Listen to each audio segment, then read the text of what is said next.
영광하면 국내 최대 굴비 생산지로 유명한 곳이죠. 전남 영광에 가면 진귀한 유물들과 탁 트인 바다를 볼 수 있어 잠시도 눈을 뗄 수가 없는데요. 간다라 양식의 이색 건축물들과 푸른 바다 앞에 뛰어난 절경이 눈길을 사로잡는 풍경 같은 여행지. 아름다운 영광으로 발걸음을 한번 옮겨보겠습니다. 한때 호남 제1의 포부였던 전라남도 영광군. 전남의 가장 서북쪽에 자리한 이곳은 산과 들, 그리고 바다가 넉넉하다. 아름다운 자연은 물론 빛나는 문화유산으로 가득한 전라남도 영광으로 길을 나서보자.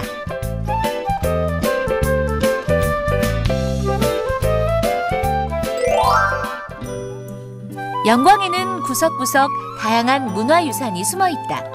그 첫걸음은 법성포의 백제 불교 문화 최초 도래지다. 그 이름 그대로 백제 불교가 처음으로 들어온 이곳을 기념하기 위해 지어졌다. 이곳은 백제 침류왕 때 간다라 지방의 승려였던 마라난타에 의해서 불교가 전파된 곳인데요.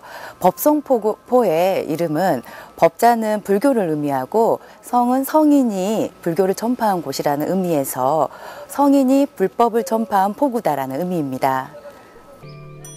도래지는 우리가 봤던 절집과는 다르다. 일주문이나 사천왕상이 없고 대신 간다라 양식의 이국적인 건축물들이 눈길을 사로잡는다.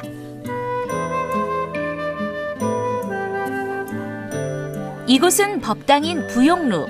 부처가 깨달음을 얻어 첫 발을 내디뎠다는 의미의 불족적을 따라 108개의 계단을 올라서면 드디어 부용루에 발을 디딜 수 있다.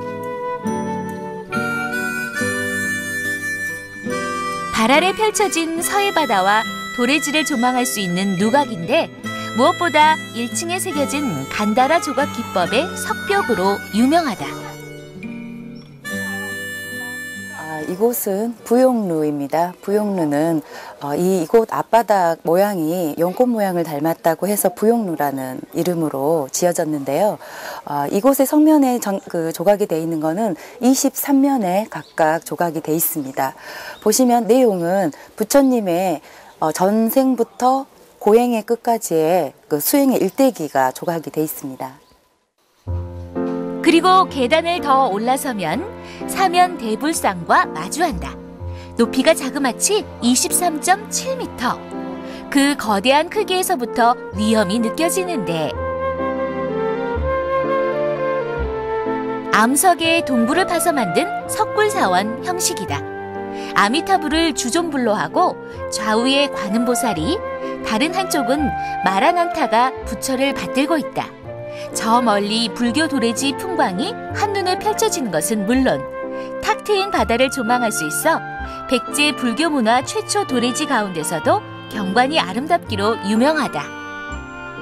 또한 간다라 유물관에선 대승불교 본고장인 간다라의 불상과 불전도 부조 등 진귀한 진품 유물을 전시하고 있다.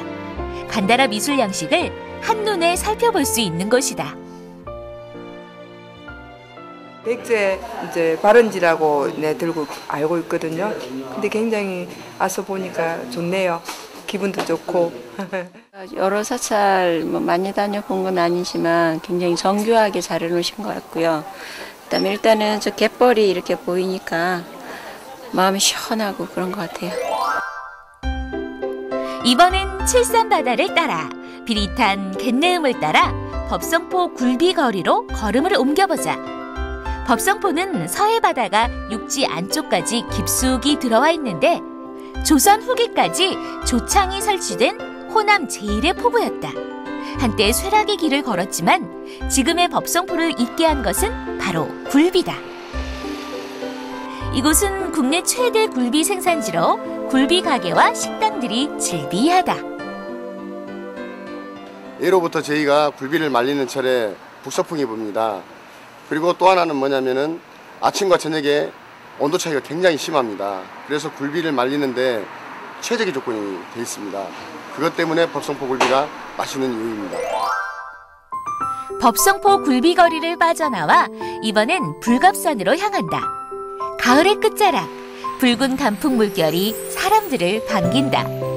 은행나무, 단풍나무, 느티나무, 수많은 화렵수가 함께 어우러져 화려한 자태를 뽐내고 있다. 그리고 그 길의 끝에 불갑사가 있다. 백제의 불교를 전래한 인도승 마라난타 존자가 최초로 세운 절로 알려져 있는데, 고려 말에는 500칸이 넘는 대규모 절이었으나 정유재란 때 모두 불탄 후 다시 중수되어 지금에 이른다. 절 중앙에 자리한 대웅전, 보물 제830호로 고풍스러운 아름다움을 자랑한다. 특히 꽃문살의 문양이 그 화려함을 돋보이게 하는데, 영꽃과 국화꽃들이 법당의 팔짝 지붕을 받치고 있는 모습이다.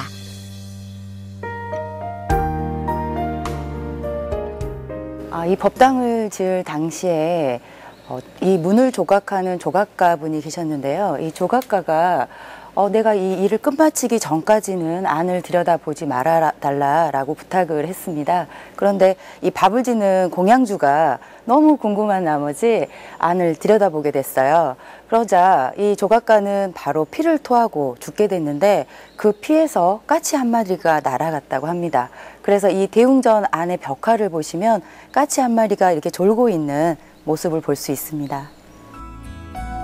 대웅전 불단 위에는 보물인 목조 석가열의 삼불 좌상이 있다. 석가모니를 중심으로 왼쪽에는 약사열의 부처, 오른쪽에는 아미타 부처가 자리하고 있다. 대웅전 용마루 위에 도깨비 얼굴을 한 기와도 명물이다. 그 밖에도 대웅전 앞에 자리한 중충형루의 만세루와 지옥 중생의 고통을 그치게 한다는 대범종을 모신 범종루도 눈여겨볼 만한 건물이다. 조용하고 아늑하고 좋아요. 이렇게 자리가 뭐라 그러냐, 이렇게 산 밑에 이렇게 딱 감싸놨다고 그럴까? 너무 좋아요. 오면서부터 단풍이 쫙 있으면서 그렇게 깨끗하고, 처음 왔는데 엄청 좋더라고요. 그리고 마지막으로 향한 길, 바로 백수 해안도로다. 영광 백수 백암리 석구미 마을에서 기룡리까지 푸른 바다를 품은 해안을 따라 구불구불 끝없이 이어지는 총 16.5km의 길. 제1회 대한민국 경관대상 최우수상 수상에 빛나는 한국을 대표하는 명소다. 절벽에서 바다를 향해 이어진 건강 365 계단은 걷기 코스로 인기인데, 해안 데크를 따라 한 걸음 한 걸음 내딛다 보면 서해 바다가 눈앞에 펼쳐진다. 철썩철썩 파도치는 소리가 귓가에 울려 퍼진다. 시원하고 좋네요.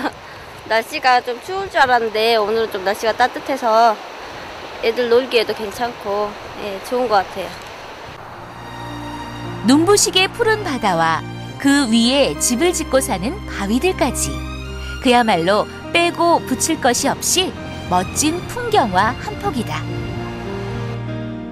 바다를 따라 거닐 수 있는 해안 데크도 있는데, 그 길을 따라 쭉 거닐다 보면 국내 최초로 세워진 노을 전시관을 만나게 된다. 해넘이로 유명한 서해 바다를 품은 고장 영광답게 노을에 관련된 이모저모를 전시하고 있는데, 우리나라 곳곳에서 펼쳐지는 노을을 아름다운 사진으로 감상할 수 있다.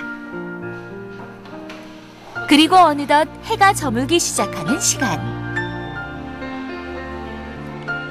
서쪽 하늘과 바다가 맞닿아 있는 수평선 너머 붉은 태양이 빛나고 있다.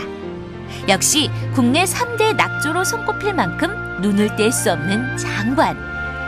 영광 여행의 마무리는 반드시 노을과 함께해야 한다.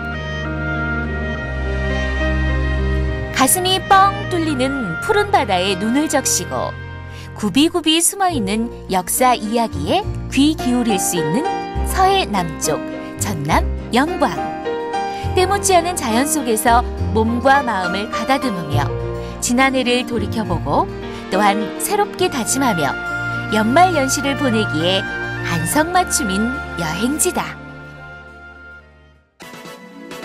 연말연시, 잦은 술자리로 건강에 적신호가 켜질 수 있는 때인데요. 이럴 때 음식으로 건강을 지켜보면 어떨까요? 이 타우린이 많이 든 굴과 오징어 같은 수산물은 간 해독에 도움이 되고요. 또 회식 때는 칼로리가 높은 안주 대신에 이 저칼로리, 고단백 위주로 챙겨 먹는 것이 간에는 좋다고 합니다. 무엇보다도 과음을 하지 않는 게 가장 좋은 방법이겠죠. 세상백은 유레카, 저희는 다음 이 시간에 다시 찾아오겠습니다. 고맙습니다.